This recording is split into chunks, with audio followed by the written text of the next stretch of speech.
Hi, I'm Barbara Kerr.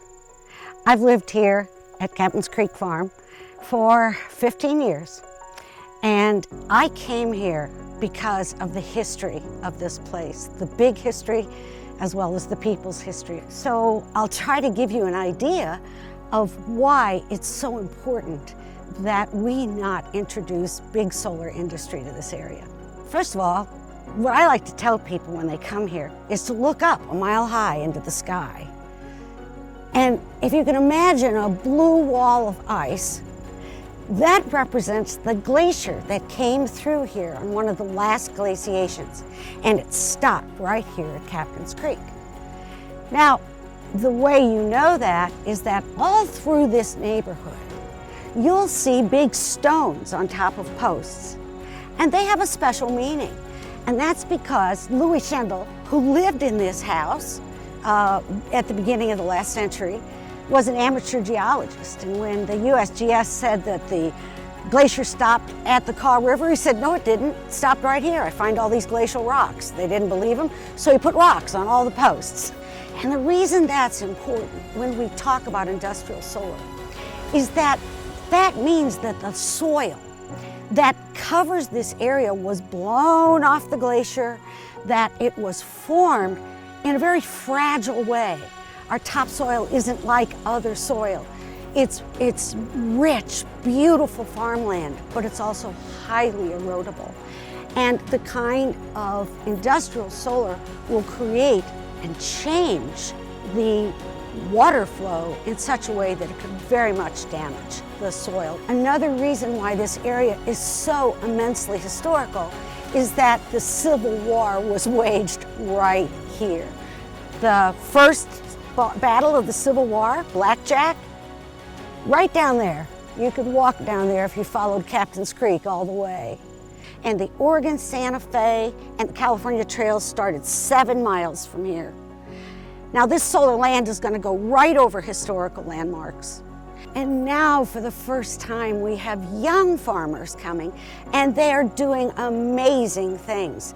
We have a winery down there that's winning awards. It'll be surrounded by solar field. We have a lovely Country Roads farm down here where at the height of the pandemic I could go down there and get my fresh grass-fed meats. My neighbor Jeff, one of our cattle operations around there, he's won grassland awards. He will be completely displaced. He'll have to move. And finally, a really vibrant aspect of this area is agritourism. As you drive around here with the farm tour, you'll see so many that are open up. Right here, we have an equine therapy and rescue area. I'm a psychologist. I'm a distinguished professor at KU. How to use horses as a way of seeking understanding of themselves. I am an environmentalist, as you can tell. I love this land. But to think of a factory approach coming in that doesn't conform to the land, that doesn't provide big buffers, it's just not right for this area. So planning commissions, please think about what it's going to cost to inspect, to maintain, and protect against the problems that might happen. Fire and flood, since we've got 2 floodplains going. Fire, flood, contamination, all of these things we in the county have to pay for.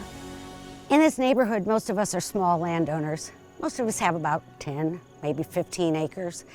And we're doing everything we can with what we have. One thing I don't like is how this is pitting the larger landowners against the smaller landowners, because we've always been a tight neighborhood. We celebrate together. We don't want to stop that. People moved here to have a high quality of life. So I would say to both the Johnson County and the Douglas County Commission, consider heavily what this does, not just to our land values, but to the basic values of the county. If you truly are environmental, if you truly care about individual homeowners and not corporations.